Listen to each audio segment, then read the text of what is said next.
அஸ்ஸலாமு அலைக்கும். ஒரு அருமையான டேஸ்ட்டோட சப்பாத்திக்கு காலிஃப்ளவர் குருமா ரெடி பண்ணிக்கலாம். வீடியோவை ஸ்கிப் பண்ணாமல் பாருங்கள். தேவைக்கேற்ற காலிஃப்ளவர் எடுத்து கட் பண்ணி நல்லா கழுவிட்டு தண்ணியில் ஒரு 5 நிமிஷத்துக்கு வேக வச்சு எடுத்துக்கலாம்.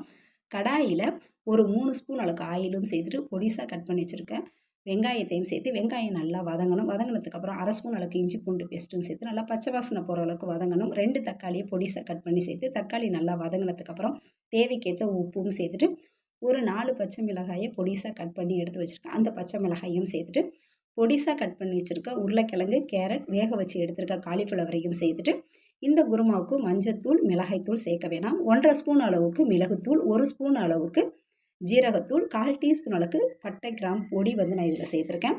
சேர்த்துட்டு எல்லாமே எண்ணெயிலே கொஞ்சம் நேரம் நல்லா வதங்கணும். வதங்கினதுக்கப்புறம் நமக்கு எந்த அளவுக்கு தண்ணி வேணுமோ தண்ணியும் சேர்த்துட்டு ஒரு 10 நிமிஷத்துக்கு நல்லா கொதிக்கணும். இதிலே ஒரு 1/2 ஸ்பூன் அளவுக்கு கொதிக்கிறதுக்கு முன்னாடி மல்லித்தூளும் சேர்த்துக்கலாம்.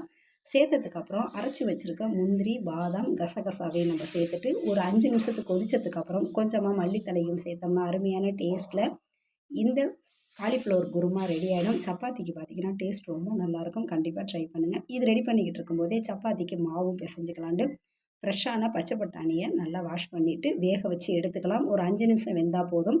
மிக்ஸி ஜாரில் ஒரு ஸ்பூன் அளவுக்கு ஜீரகம், ஒரு 2, 3 பச்சை மிளகாய், ஒரு கைப்பிடி அளவு மல்லித்தலையும் சேர்த்துட்டு வேக வச்சு எடுத்துருக்க பச்சை பட்டாணியை தண்ணியே இல்லாமல் வடிகட்டிட்டு ஆற விட்டு சேர்த்துக்கலாம். சேர்த்துட்டு நல்லா நைஸாக அரைச்சி எடுத்துட்டு நமக்கு எந்த அளவுக்கு கோதுமை மாவு வேணுமோ அந்தளவுக்கு கோதுமை மாவில் நம்ம எடுத்து வச்சுருக்க பச்சை பட்டாணி அரைச்ச மசாலாவையும் சேர்த்துட்டு தேவைக்கேற்ற உப்பும் சேர்த்து 2 ஸ்பூன் அளவுக்கு நெய்யும் சேர்த்து கொஞ்சமாக வெந்நீரில் மாவை நல்லா சாஃப்டாக பிசைஞ்சு நல்லா பேடா போட்டு வச்சுட்டு சப்பாத்தி இந்த மாதிரி போட்டு எடுத்தோம்னா நல்லா டேஸ்ட்டோடவும் நல்லா சாஃப்டாகவும் இந்த சப்பாத்தி ரெடி ஆகிடும். ஒரு முறை ட்ரை பண்ணி பாருங்கள். தேங்க்யூ ஃபார் வாட்சிங்.